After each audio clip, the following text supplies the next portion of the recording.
worst type crime that you could commit in Mississippi. And the worst type crimes have to, get the worst type punishments. What would make someone turn on their own family and kill 6 people in one night, including a 7-year-old girl? Tonight, we're breaking down one of the most disturbing crime stories in recent memory, a deadly rampage in rural Mississippi that left an entire community in shock. 6 people were killed, including a young child and a pastor's brother. The suspect is in custody, the death penalty is on the table, and the questions about why any of this happened are still tearing people apart. Stay with me because the full story is stranger and more heartbreaking than you've ever heard. Welcome back to How They Do That. As always, I appreciate the support on the channel. If you're a first-time viewer, make sure you hit the like button, subscribe button, turn on the notifications so you don't miss out on any of our content. It started like a quiet evening in Clay County, Mississippi, a rural area where people know their neighbors and Sunday service is a routine. But just after 6:50 p.m. on Friday night, the calm exploded into tragedy. A 24-year-old man named Derek M. Moore allegedly opened fire at his family's house. However, he didn't just hurt anyone. The victims were intimately connected to him. They were his own father, brother, and uncle, all found at the mobile home on David Hill Road, all fatally shot. Friends and neighbors later described hearing the sirens and saying, "That's not something you expect to happen here." Then things took a darker turn.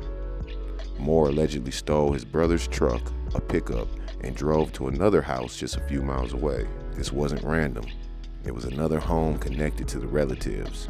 Once inside, he reportedly attempted a sexual assault and then shot a 7-year-old girl, one of his own cousins. She was killed in front of witnesses, reportedly with her mother and 2 other children present. One younger child was also threatened but was not shot, and it's not clear whether the gun misfired or the suspect just didn't shoot. It's almost too awful to picture. A house with children, a family gathering, laughter maybe, and then something unimaginable happens. And that was not the end of it. After this second shooting, Moore allegedly drove to a small church property. There he broke into a residence and killed 2 more men, a local pastor, Reverend Barry Bradley, and his brother, Samuel Bradley.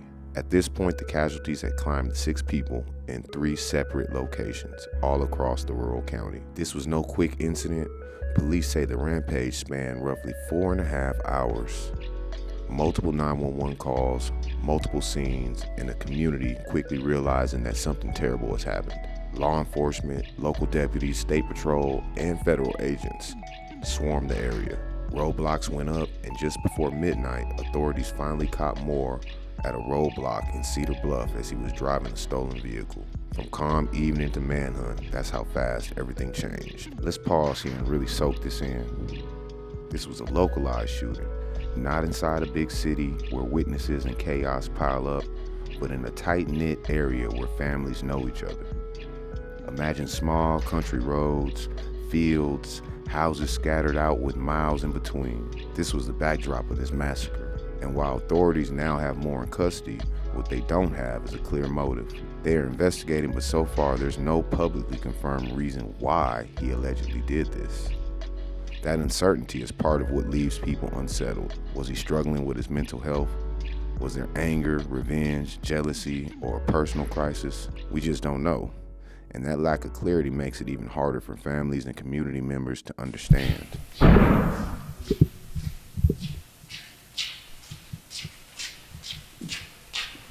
Yo, man, you killed 6 people? Did you kill 6 people, sir? No. Huh? 13. They just You killed 13? 13 people. Okay. Why'd you do it? The 7. Oh my.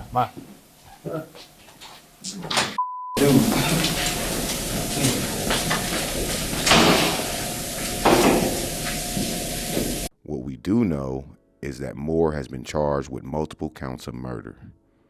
At first, the charges filed were first-degree murder, the most serious criminal charge in the U.S., but prosecutors are expected to upgrade these charges to capital murder, which will make him eligible for the death penalty under Mississippi law. And because capital murder charges are on the table, Moore was denied bail and ordered to undergo a mental health evaluation before his next court appearance. Now consider this. In a small community, if someone you grew up with suddenly becomes the most notorious person in town, that's a shock no one prepares for. Family members have been quoted as saying they're struggling to reconcile the man they knew with the man that's accused of these crimes. Some relatives are urging compassion even for more, calling him family no matter what he's accused of. Others are simply devastated and torn apart by grief. We talk about tragedy from a distance in news clips all the time, but it's never like this for the people living through it. Neighbors are left wondering how to explain this to their kids. Church members are gathering for prayer. Rooms that once held birthdays or dinners are now a part of crime scenes. Homes where kids ran around now bear the weight of loss that families never expected to endure. At this point, you might be asking, has anything like this happened before? Yes, unfortunately, the U.S. has seen mass shootings and family murders before. Some have had motives tied to hatred, mental illness, or personal grudges. But what makes this incident stand out is the mix of family members and unrelated victims like the pastor. And the fact that a child was among those killed makes it even more gut-wrenching in a way few crimes ever are. We should also talk about how rare and yet traumatic this is for small communities. In big cities, people sometimes brace themselves for headlines like this. But in rural towns where people go to church together, shop at the same local store, or wave at each other on the road, an event like this doesn't just make the news, it becomes everyone's reality. Law enforcement is still piecing together the full timeline and the motive and the psychological profile of Moore. They continue collecting evidence and interviewing witnesses until the court hears everything, and that could take months. The why behind this crime might never be fully answered. Let's zoom out from the horror for a moment and talk about the impacts of these events. Families are grieving, parents have lost children, brothers and sisters have lost brothers and sisters. A whole community has lost people it relied on. People with names, lives, and stories. Friends and neighbors are asking why. There are no simple answers here. Sometimes real life doesn't come with clean explanations, and that's a hard lesson for everyone who watches these events unfold. The legal process is just beginning. Moore's fate will be decided in a courtroom. Prosecutors want the death penalty.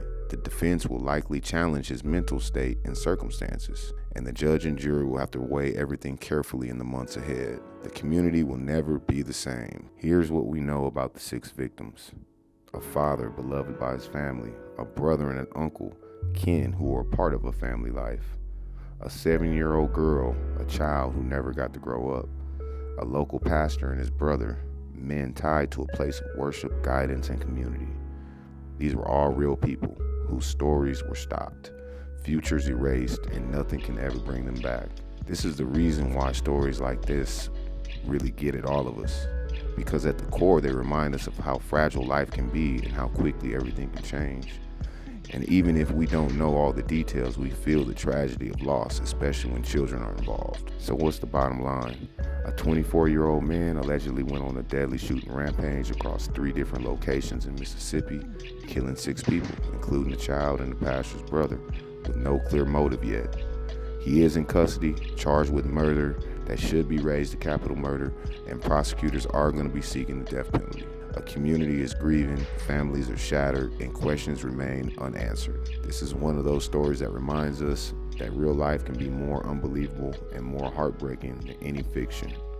And sometimes it's the people left behind whose stories matter the most. If you stuck around for this full video, make sure you hit the like, subscribe, and notification bell. Hopefully we have an update coming to this story, and this guy gets what he deserves.